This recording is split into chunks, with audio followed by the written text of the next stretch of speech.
കൂട്ടുകാർ നിങ്ങൾ ഈ വീഡിയോ ആദ്യം തൊട്ട് അവസാനം വരെ കണ്ടു നോക്കൂ. വേറെ ലെവൽ വീഡിയോ ആണ്, നിങ്ങളൊന്ന് കണ്ടു നോക്കൂ. കുതിച്ചു മാണിക്കച്ചമ്പേർക്ക നല്ല സ്പോട്ട്. ഇവിടെ കാറ്റ് സുഗന്ധം. ഷെടാ വെള്ളം പോയല്ല.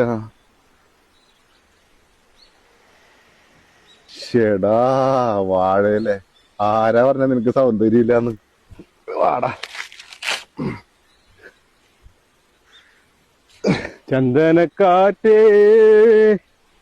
കുളിർ കൊണ്ടുവാ. എന്തുവാടേ കാലത്ത് തന്നെ അമ്പലത്തിലൊക്കെ പോയാ? അമ്പലത്തിൽ നിന്നും പോയാലെന്ന് ആരോ പ്രസാദം വഴി കളഞ്ഞിട്ട് പോയിക്കണ്. എന്നാ കുറച്ച് പറ്റിക്കോ. വലിച്ചിട്ടുണ്ടോന്നൊരു സംശയം. എന്തായാലും ചന്ദനല്ലേ?